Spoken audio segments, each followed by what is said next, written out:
আবার মানুষের সাহায্য নিয়েই আমি পারছি নীরকে বাহিরে মুভ করাইতে, কিন্তু আজকে আমার প্রশ্ন, কেন আমার বারবার মানুষের দ্বারে দ্বারে যেতে হয়? ফেডারেশন কেন আমাকে স্পন্সর জোগাড় করে দেয় না?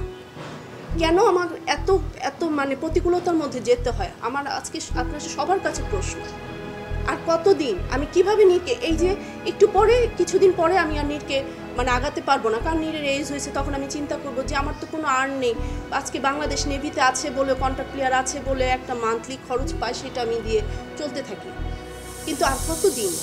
আক্ষেপ হতাশায় কথাগুলো বলছিলেন দেশের সর্বকনিষ্ঠ আন্তর্জাতিক মাস্টার মনন রেজা নীরের মা মৌমন রেজা। তিলে তিলে ছেলেকে আগলে রেখে বিশ্ব মঞ্চে তুলে ধরছেন।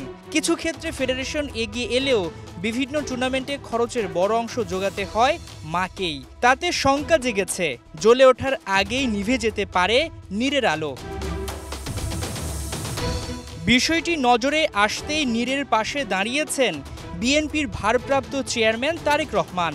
তার বার্তাবাহক হিসেবে আছেন বিএনপির কেন্দ্রীয় ক্রীড়া বিষয়ক সম্পাদক ও ঢাকা মহানগর বিএনপির আহ্বায়ক আমিনুল হক। আমাদের মাননীয় ভারপ্রাপ্ত চেয়ারম্যান জনাব তারেক রহমান সবসময় খেলাধুলাকে এতটাই তিনি গুরুত্ব দেন এবং তিনি আগামীর বাংলাদেশের ক্রীড়াঙ্গনকে নতুনভাবে ঢেলে সাজানোর জন্য তিনি বেশ কিছু কর্মপরিকল্পনা হাতে নিয়েছেন। আমরা আশা করি যে মনন যে বিশ্বকাপ দাবা প্রতিযোগিতায় যে অংশগ্রহণ করবে এবং ওর সাফল্যর মাধ্যমে আমরা ওর যে বয়স আমি যা দেখছি, এবং আমরা আশা করি যে আমরা আরেকজন গ্র্যান্ডমাস্টারকে খুব শীঘ্রই পেতে যাচ্ছি। ভারতের গোয়ায় 30 অক্টোবর থেকে শুরু হওয়া দাবা বিশ্বকাপে অংশ নিচ্ছেন নীর। তবে লক্ষ্যটা এখানেই আটকে থাকছে না। সবার সহযোগিতা পেলে আগামী 2 বছরের মধ্যে দেশ পেতে পারে আরেকজন গ্র্যান্ডমাস্টার, বিশ্বাস নীরের মা মৌমন রেজার।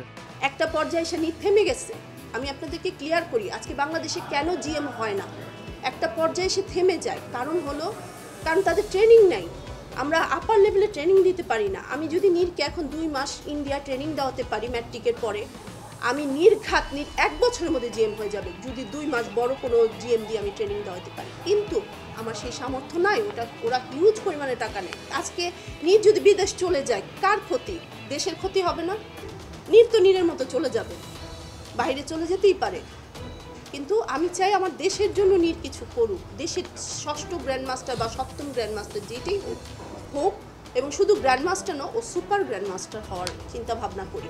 আমি নর্মাল কোনো গ্র্যান্ডমাস্টার হওয়ার কথা ভাবিই না, কারণ নীরের সেই কোয়ালিটি আছে সুপার গ্র্যান্ডমাস্টার হওয়ার। নীরের কোনো স্পন্সর প্রয়োজন হবে না, ফেডারেশন থেকে যেটা করবে।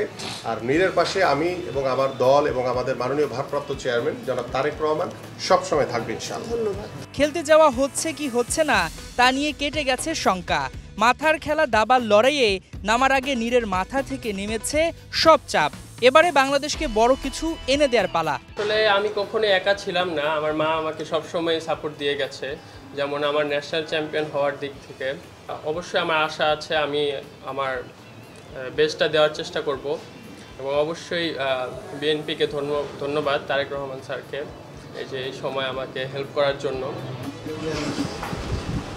হাসান সজীব, ৭১।